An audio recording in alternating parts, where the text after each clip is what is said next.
Sup, it's Hallie. Welcome back to Forward Momentum. I forgot to put Joy Decay on DDLC. I have corrected my error. Let's load the game. Load the game. When we last left off, MC joined the club without really needing to. Or helped found it, I guess. Whatever. I'm pretty sure we're actually Monica in this scene, so... The following morning comes, along with an intense feeling of hesitation. Despite that, I still waited for him outside his house. It took around 10 minutes before I realized he wasn't coming and began walking alone. The street is slowly speckled with groups of friends laughing and smiling with each other, despite how early it is. Seeing them so happy only makes the loneliness I feel worse. With this dialogue, I feel maybe it's more like Sayori. You know what? We're Monica until proven otherwise. Maybe I pushed him too much and now he's uncomfortable with being around me. Or maybe because of my pushing, he's found someone new to hang out with, and he's decided to walk with them instead. Okay, no, it's gotta be Sayori, doesn't it? I'm just being overdramatic. Despite how unlikely those possibilities are, I spend the walk endlessly questioning and worrying. I don't even realize when I do reach the school and ram into someone. I also don't realize that I've forgotten Eston possibilities. I'm sorry. Shit, that hurt. Watch where you're going next time, alright? Yeah, sorry. Hurriedly walking away, I make my way to my locker. Behind me, I can hear the girl I ran into whisper to her friends. Oh, it was a girl. Some people just pay no attention, huh? Oh, come on, don't be so mean. She seems like an airhead. It's probably just how she is. Opening my locker, I hurriedly put my things away, trying to escape the embarrassing situation. You need an Ian hurriedly. I then turn into the corridor and make my way to my classroom. Once I reach the room, I quietly take a seat and wait for class to start, listening to bits and pieces of other people's conversations to pass the time. You ever realize just how many kids here smoke? Why does everyone have to be such an asshole? I can't even piss in peace anymore. Yeah, her. Don't you think she's kind of cute? Oh no, she's like totally a bitch. He said once that this is a good way to collect information on people, but all the things they say aren't interesting at all. In fact, rumors seem to be mostly absent. People simply join each other and talk about how they're doing at the moment. A few students complain about their new school life, or about something happening at home, or even about each other. Despite their complaining, it's easy to see the fun they're experiencing with each other. When there's someone there to listen, even the worst things always seem just a bit better. I think he said it was because humans are socialist creatures. That's probably not the phrasing. Wait, that doesn't sound right. As I try and remember his exact phrasing, the teacher walks in and begins class. Did you see? Monica's got a new boy toy. Oh, what? No way! Yeah, dude, I saw pics of him and her walking together this morning on someone's story. Dude ain't that good looking, so I ain't sure how he scored a girl like her. Oh, but maybe they're just friends. Yeah, that's it. Yeah, that's more likely. Why are you so jittery? I'm not. I'm simply stating all the possibilities. Dude. A boy toy? I try to imagine what kind of guy Monica would date, but I fail to remember her even speaking to a boy recently. The two boys' conversation dies down, so I begin to stare out the window and daydream. There's something else that's been bothering me too. Yesterday, when he boldly came out and said he didn't like Monica like that, I felt so relieved.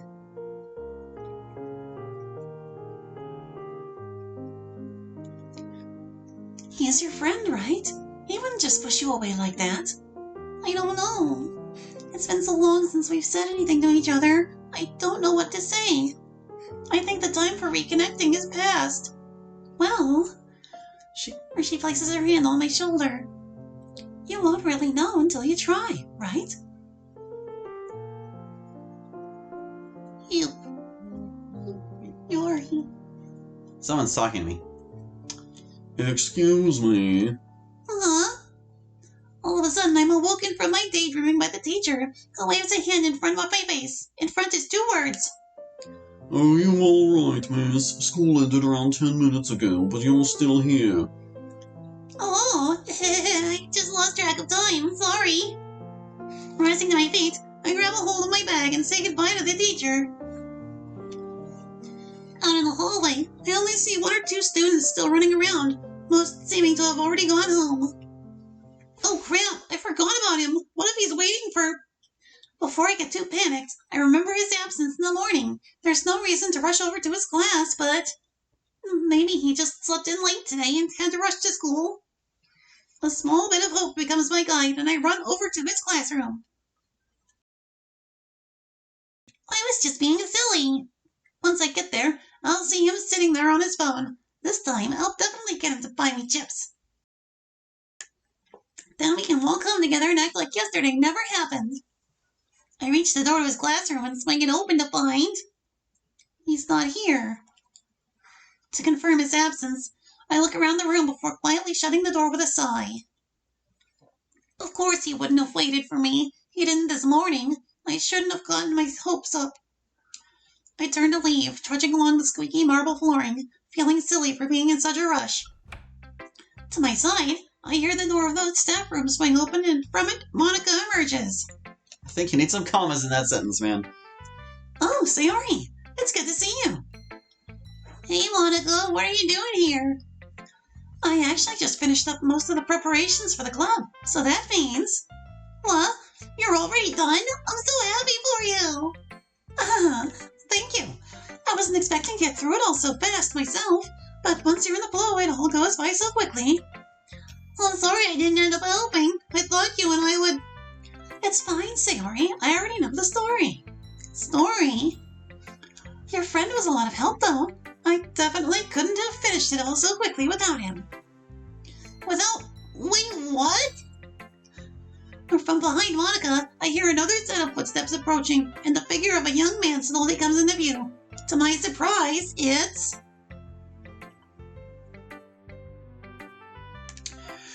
Oh, hey, Sayori. As I walk into the hallway, I'm surprised to find Sayori with Monica. She looks to be just as surprised and a bit confused. Monica continues a conversation she seems to be having with her. There he is. But just like I was saying, he's been a huge help with getting all of it ready. He even worked on the flyers during his lunch break. You don't need to share that. I was just doing what I promised. Well, you went above what I expected. You're such a sweetheart. Being pelted with compliments, single compliment, isn't really I'm used to.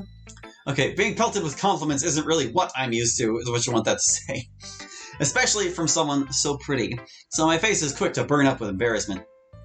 Well, that's enough for today, assistant. And thus our name changed to Assistant. Monica takes the papers I was carrying and begins to make her way up the stairs.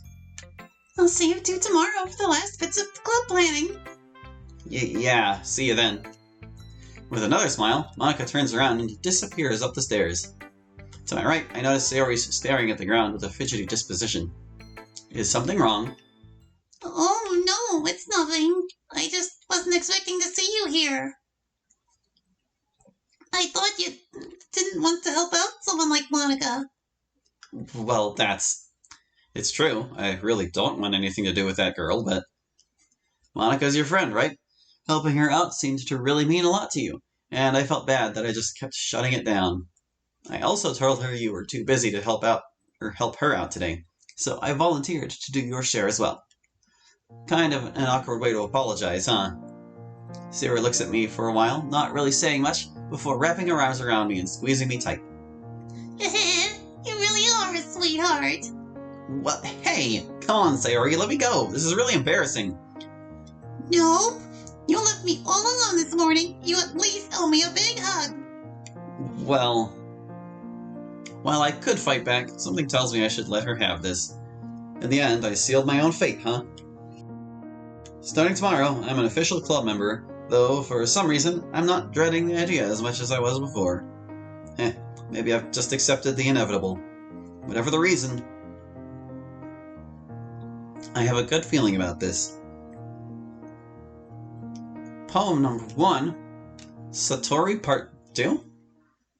Oh right, the chapters of this mod are named poems for some reason.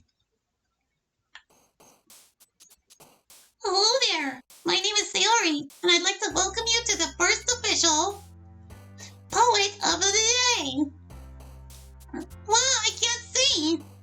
You don't need the T capitalized. Well, much better. So I bet you're sitting there thinking, Sayori, what the hey is the poet of the day? And I'm glad you asked. You see, many people think that poetry is nothing more than a bunch of old dudes in powdered wigs writing big words by candlelight. However, this couldn't be further from the truth. In fact, many poets have had rather interesting, inspiring, or even strange lives. So, we here in the Literature Club have taken it upon ourselves to share some of their stories. We hope that, through us, you can grow to appreciate the language of poetry and have some fun learning the histories of these poets. Our first featured writer needs no introduction to any English student. The ever bizarre Edgar Allan Poe. Wait, I have to do with him? Well, Monica thought it'd be a good introduction to. But he's the worst one. Can't I do someone else? Just read the teleprompter. Fine. Now, I'm sure you're all familiar with his most popular poem, The Raven, which is known worldwide for being complete nonsense. It says nonsense, sorry. Sayori. However, there's plenty more to this guy besides his disheveled hair and awkward smile. I should know, I had to write a report on him. You see, Edgar often focused his works on more existential themes, such as being buried alive, mourning, or even the concept of death itself. It is said he often took inspiration from his own fever dreams, taking the strange details and warping them into something comprehensible. He didn't limit himself to purely works of horror either. He also wrote many detective fiction and satires.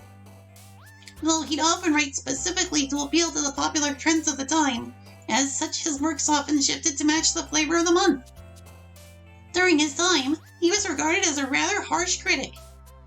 In particular, Edgar would critique the works of Henry Wadsworth Longfellow, an acclaimed poet from Boston, feeling his works were preachy and lacked any originality.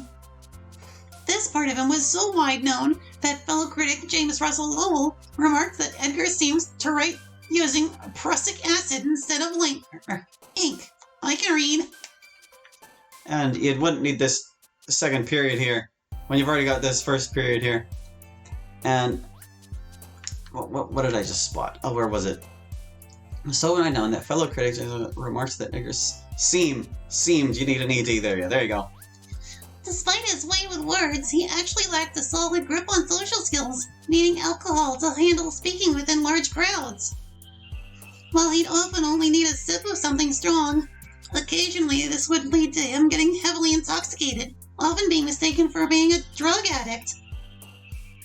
And funny enough, this would be the end of him too. October 3rd, 1849, while on a trip for Richmond, Edgar Allan Poe was discovered in the streets of Baltimore, completely delirious.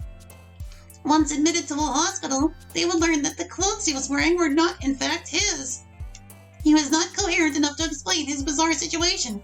He was said to repeatedly call out to Reynolds through the night. And on October 7th, he passed away at 5 a.m. He was later buried at Westminster Hall in Baltimore. To this day, no one is actually 100% sure what killed him, though it's commonly thought to have been alcohol poisoning or a heart attack. Despite his premature death, Edgar Allan Poe would leave an impression on modern poetry that can be felt even today. He would gain immense popularity in Europe, particularly France, due to early translations of his works, and his detective pieces would inspire countless others to reshape the mystery genre. So, while he might have been an insane drunk, he most certainly holds a special place in literary history.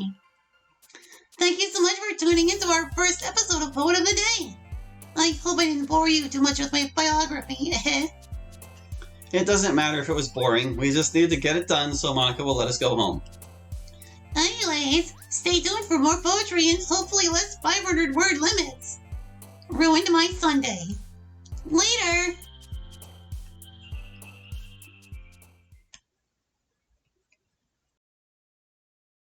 That's right, this mod is educational.